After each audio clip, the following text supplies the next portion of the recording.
Guys, this is an update video really. I'm still here in my Mondeo, still very happy with it.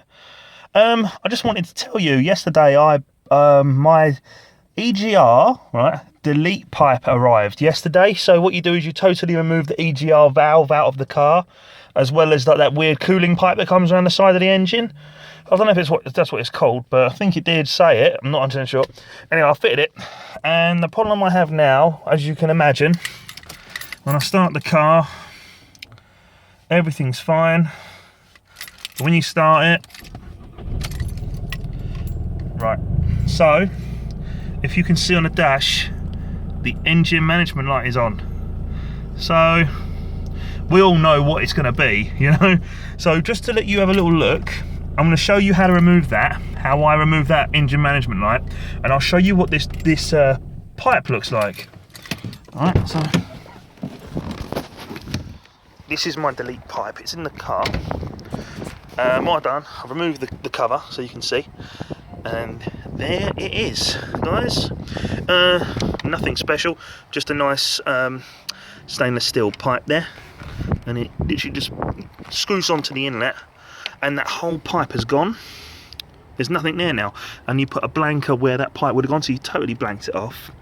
And there's normally, at the top of your EGR, there's like a little rubber hose. Well, yeah, mine did have that, but with the kit you get like this little, I don't know what you'd call that, like a little pin or something. It's sealed just right off, you just pushed it in and that was it. You can pull it out with some pliers, and then I just tucked it away like that. Alright, so that's just so I can show you guys what it is. If it'll focus a bit for me, there you go. But yeah, that's what it looks like, guys, and I've got to say, it does pull better. I wouldn't have said you gain top speed, but you definitely, definitely wants to go a lot more. So, here we are, this is the problem. So wicked, so we gain power, the car's running cleaner, you're not filling your oil with all that shit.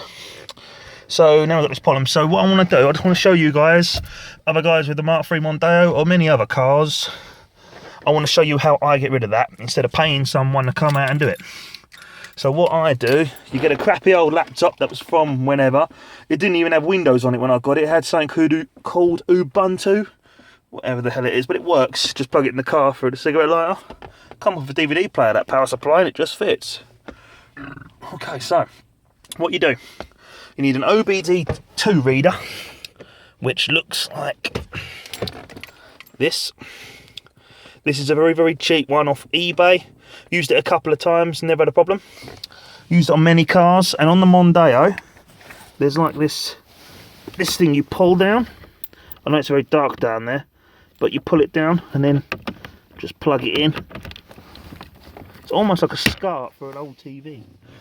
Okay, so what we then do, when the computer's had plenty of time to boot up, because this one's bloody slow. Don't worry, YouTube, there's no music playing. In my last video I uploaded, YouTube kept muting my fucking video saying it was copyright. So, okay, so what I use, guys, is I downloaded a free, it's called Scan XL. So at this point, the car is off, the keys are in, but just enough to turn the radio on, and the dash is off. So you plug it into this, and then double click. So let's just double click this.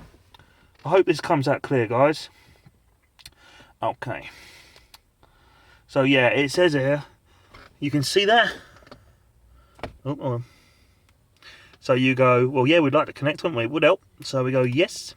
Now what you normally got to do is you've got to install the car, like give it a name and write in what it is.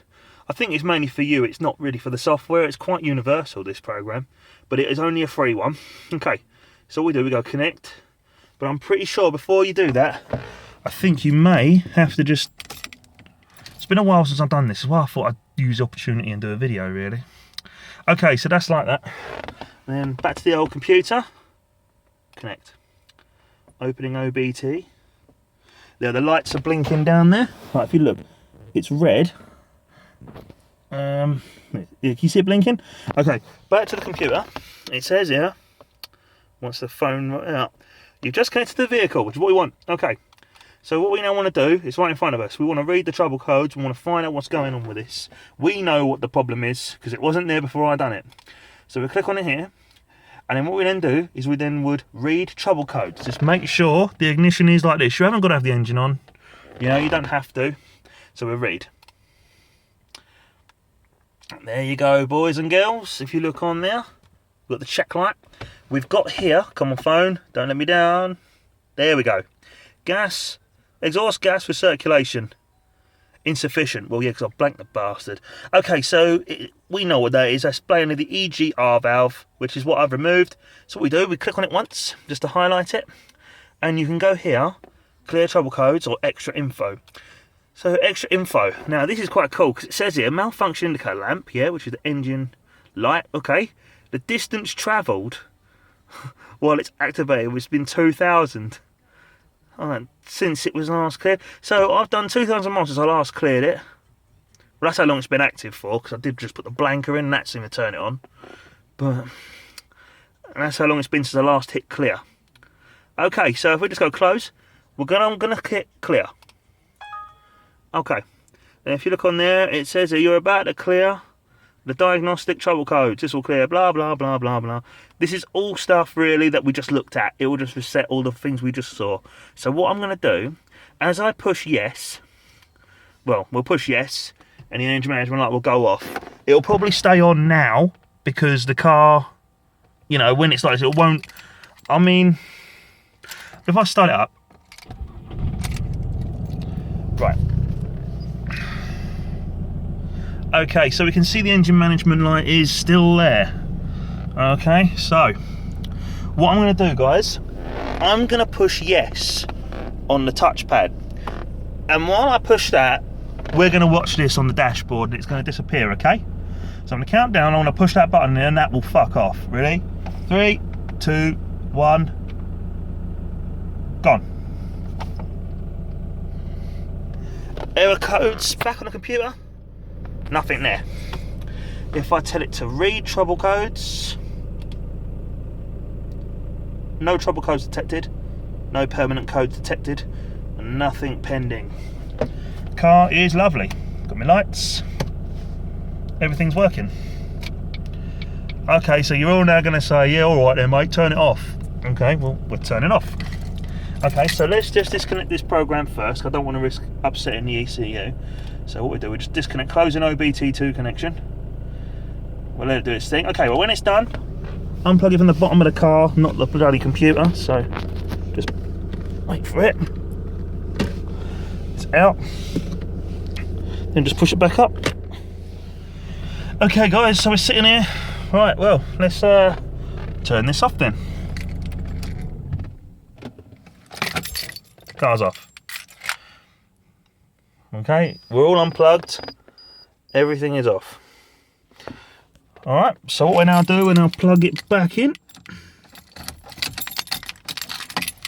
Okay. All's good, radio's starting up. Okay, start the car.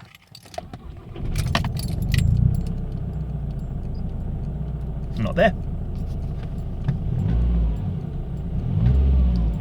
Don't like to rev a 2 up when she's cold. It's a weasel diesel, so yeah, there you go guys, and that is how you would clear an error code on this Mondeo. I mean, it'll work on many other cars. I've done it in a Mark 1 Focus ST, done it in an X-Type Jag. It's very similar to this in terms of the software. You know, it just plugged that plug straight in. It was just a cheap one on eBay. It was just something I thought I'd give it a go, you know, and I had a crappy old laptop sitting around, so yeah. That's all I used. Now look, OBD2. Some cars like, I think Skoda and Volkswagen have a slightly different plug, I think. But for Fords and Vauxhalls, Citroens, Jag, the older ones obviously. But yeah, all on a crappy old little webbook thing. But yeah guys, that's all it is. Well, thanks for watching. I hope that this has helped you out. But that that EGR blank, it is okay. But you can't get better than just actually removing the whole valve, you know. You might as well just remove it, you know. So, yeah. Cheers, guys. Hope this helps you out. Any questions, you know, send me a message and that, and I'll reply as soon as I can. I'm normally quite quick. And, yeah, speak to you later.